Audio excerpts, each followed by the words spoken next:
各位观众朋友们，大家好，我是火力军，欢迎来到火力就是正义资讯频道。今天的节目，火力军要带大家去北大西洋那片冰冷刺骨的海域，看一场足以让整个克里姆林宫蒙羞，让俄罗斯海军信誉彻底破产的海上处刑。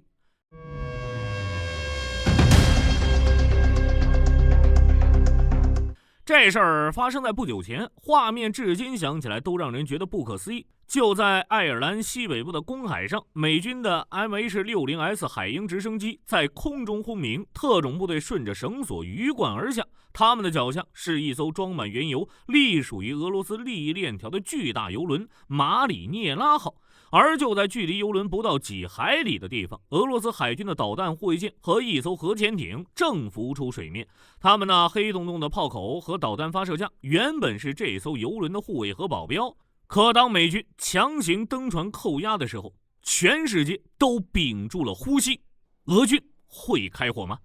答案是没有，那几艘战舰就像是海上漂浮的铁皮玩具，一动不动，眼睁睁看着美军把油轮接管。那飘扬在海风中的俄罗斯国旗充满了对俄罗斯海军的嘲讽。大家不要以为这是普通的纠纷，就火力军而言，这完全是把俄罗斯海军的最后一块遮羞布给当众撕碎了。这时你可能会发出灵魂拷问，这就是所谓的世界第二海军？我们难道都被俄罗斯官方的阅兵照片给骗了？为什么曾经横行全球的红海军余晖，如今会弱到连自家的油轮都护不住，连自尊都要靠美军恩赐才能维持？今天火力军就来揭开这层生锈的画皮，看清俄罗斯海军是如何从深海霸主沦落为海上观众的。咱们先来细说这桩让俄罗斯丢尽颜面的马里涅拉号事件。这艘油轮原名叫贝拉伊号，算是俄罗斯影子舰队的一部分。被扣押前，为了躲避美欧对石油出口的制裁，它的名字变了好几次，旗帜也换了好几回。原本以为凭借这样的操作，能神不知鬼不觉地把油卖给全世界，殊不知美军海岸警卫队的门罗号巡逻舰早就盯上它了。最终在爱尔兰西北部的东大西洋，美军直接出动 MH-60S 海鹰直升机以及全副武装的特遣队，在几分钟内就接管了这艘万吨巨轮。最让火力军感到不可思议的是，这次美军不是在叙利亚，也不是在自家门口，而是在公海上的公然扣押。且当时马里涅拉号旁边是有俄军保护的。从披露的信息看，当时有一艘水面战舰和一艘攻击潜艇，提供着所谓的态势感知。说白了就是在这坐镇，告诉别人马里涅拉号我罩的。可现实给了俄海军一记响亮的耳光。美军特遣队登船的那一刻，俄军不仅没开火，甚至连象征性的战术动作都没有，纯路边一条。更讽刺的是，事后俄罗斯外交部竟然公开对美国表示感谢。您没听错，俄罗斯不仅没谴责美军的拦截，反而公开感谢美国领导层释放了2名俄籍船员。这就是现在的俄罗斯海军，在公海上被美军扇了耳光，还得点头哈腰说谢谢。也正是这样的表态，让俄罗斯国内的军事圈炸了锅。如今克里姆林宫的分析师就直言称，俄罗斯海军已经完全丧失了保护远洋商船的能力。马里涅拉号的沉没标志着俄罗斯蓝水海军信誉的彻底崩溃。或许有人会说，火力军，大西洋那是美国人的地盘，向世界第一强的美海军认输不丢人。既然如此，那我们把场地搬到俄罗斯后花园黑海，再来看看俄罗斯海军的表现。很多观众一直有个误区，觉得乌克兰海军在开战初期就全灭了，这是一个极大的认知偏差。火力军在这里必须郑重纠正，乌克兰不仅有海军，而且表现得极其致命。没错，乌克兰虽然在战争初期失去了大型水面舰艇，但他们迅速转型，组建了一支以无人艇、反舰导弹和自杀式无人机为核心的不对称海军。结果如何？大家都有目共睹，直接把曾经称霸黑海的俄罗斯黑海舰队打成了黑海潜艇舰队。尤其是那艘被击沉的莫斯科号，更是成为俄罗斯海军近1个世纪以来最大的耻辱。之后，乌克兰海军又利用自制无人艇多次夜袭塞瓦斯托波尔军港，俄罗斯海军许多身价数亿美金的驱逐舰、登陆舰，甚至连潜艇都被乌军在船坞里直接炸废。哪怕是原本被认为绝对安全的里海舰队，前阵子也都被乌军跨越千里给偷了家。这就是俄罗斯海军的现状，其空有一堆生锈的大铁船，却在乌克兰灵活的信息化群狼海军面前毫无还手之力。还是那句话，你连家门口的军舰都保不住，还谈什么保护全球邮轮？说完了水面，咱们看看陆地。俄罗斯海军陆战队那是彼得大帝在1705年亲手组建的部队，有着300多年历史，个个都是精挑细选的铁血战士，曾在马里乌波尔战役展现了强悍的战斗力，也在去年的乌克兰大反攻中于前线硬扛下了大部分压力。但精锐不是这么消耗的，在红军村，俄罗斯海军陆战队就遭遇了一场灭顶之灾。这个战前只有6万人口的小城镇，如今却成了俄军名副其实的绞肉机。若火力军没记错，红军村战役从2024年2月到现在，到下个月就打了2年。俄军虽然仍保持着10几万大军的规模，不断向这个方向填人，可战争研究所的数据显示，俄军在此地的战损已经达到了惊人的30万人。30万人是什么概念？很多欧洲国家的总兵力加起来恐怕都不到这个数，而这个数字是普京下达的一个又一个的最后期限累计出来的。可结果，直到今天，俄军也只占领了该城的一半，而精锐的俄罗斯海军陆战队在经历了残了补、补了又被打残的轮回后，曾经那些训练有素的老兵已经死光，现在填进去的全是训练不足的动员兵。可以说，俄罗斯海军现在不仅海上不行，连唯一的精锐陆上部队也在这种毫无战术可言的对攻中被彻底耗干了。面对这么惨的损失，俄罗斯国防部也急了。去年年底，他们就曾通过了一项宏大的改革方案，试图挽救这种局面，可没能认识不到信息化能力缺失的俄罗斯海军，这场变革能否成功，需要打上一个大大的问号。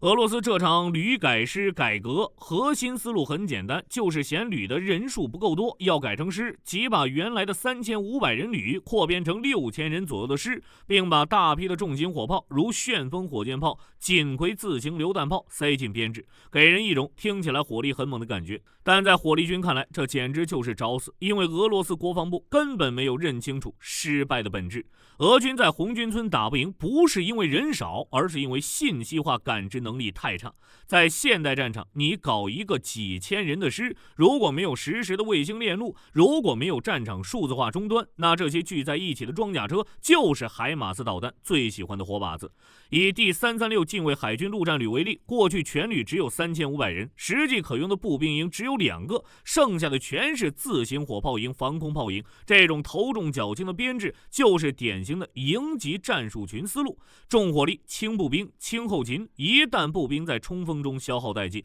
那些昂贵的火炮就成了没人保护的铁疙瘩。这次改革，俄军想通过合并辅助营增加步兵人数来解决问题，但正如咱们前面说的，如果没有信息化加持，增加的步兵不过是让乌克兰的自杀式无人机多飞几个来回。俄罗斯在现代战场上就像个没了头的苍蝇，这种改革很可能只是为了在报表上好看，来掩盖其精锐部队已经枯竭的现状。当然，一些客观因素也不容忽略，这种战术上的大倒退，是因为俄罗斯造不出来昂贵的电子设备，搞不出合成旅，所以只能走回头路，想靠堆肉、堆火炮这种二战思维来弥补技术差距。好了，让我们把视线拉回俄罗斯战舰上。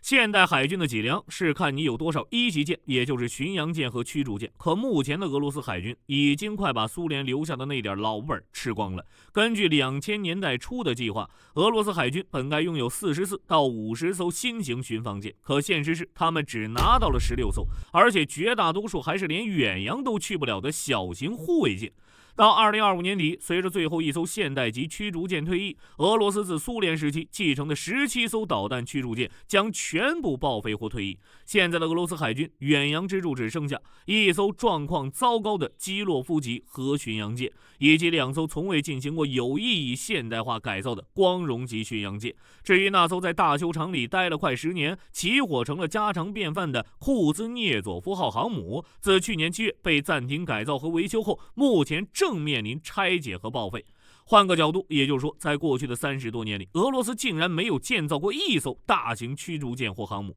火力军再说一个扎心的数据，现在的俄罗斯造船厂除了能造一些几千吨的护卫舰，已经完全丧失了万吨级水面战斗舰艇的建造能力。关键的燃气轮机来自乌克兰，现在的供应已经断绝了。关键的雷达和传感芯片来自欧美，现在制裁已经封死了渠道。没有动力系统，没有大脑，空有一身钢铁有什么用？这也是为什么马里涅拉号被扣押时，俄罗斯护航舰艇不敢还手的原因之一。因为他们输不起，一旦开火，那仅剩的几艘老旧战舰就是他们最后的棺材。俄罗斯海军现在的实力仅能在家门口的波罗的海转悠，所谓的蓝水海军雄心早就成了历史沉寂，所谓的世界第二的名号可能只剩下一张画皮。值得注意的是，为了维持这场已经打成烂仗的战争，为了给虚弱的俄海军输血，莫斯科已经开始走向疯狂。有尚未证实的消息说，俄罗斯正处于一场大规模的暴力国有化浪潮中，其2025年被强行没收的私人资产比2024年增长了 4.5 倍，总额超过 4.3万亿卢布。那些曾经支持普京的企业家们发现自己的机场、金矿和工厂一夜之间都被没收了。如果该消息为真，这说明什么？说明俄罗斯的国库已经见底儿了，他们正在通过牺牲国家的未来经济活力来维持现在的战争机器。在这样的经济背景下，普京批准的那份2050年前海军发展战略显得那么不真实，甚至有一些俄专家喊出了“没有航母是优势”的自欺欺人话语。没有航母意味着你的远洋游轮在面对拦截时永远没有防空伞，意味着你的海军将永远锁在近岸，成为一支防御性的守门员。在火力军看来，这不仅是技术和金钱的问题，更是整个国家战略的迷失。俄罗斯海军的衰落是全方位的崩溃，从黑海舰队被无人艇逼得走投无路，到马里涅拉号在北大西洋的屈辱沉没，从海军陆战队在红军村的30万血战，到不切实际的编制改革，以及最后那场通过没收私产来维持的病态经济，这一切都证明了一个事实：大国的海军不是靠几句口号就能重振的，它需要工业、资金，更需要对现代战争规律的敬畏。现在的俄罗斯海军正带着彼得大帝的残梦加速沉向深海，剩下的只有那些在海风中生锈的炮架和一段悲凉的历史回响。好了，各位观众老爷，以上就是本期节目的全部内容。如果您喜欢这类报道，请点赞、订阅并转发。我是火力军，我们下期见。好的，各位观众朋友们，我们频道一直在聊真实的军事资讯和武器装备，后台也经常有朋友问，有没有值得推荐的入门级模型？今天就和大家分享一款近期接触到的产品。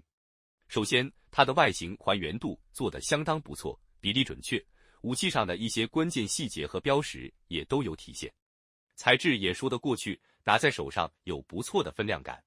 其次，它具备一定的可动性，对于理解基础操作原理有一定帮助，让它不仅是个静态摆件。综合它的做工和可玩性来看，价格确实比较亲民。对于想入门模型收藏，或者单纯想在桌上贴一个摆件的朋友来说，是一个性价比很高的选择。商品链接已经给你们上了，感兴趣的朋友可以自行了解。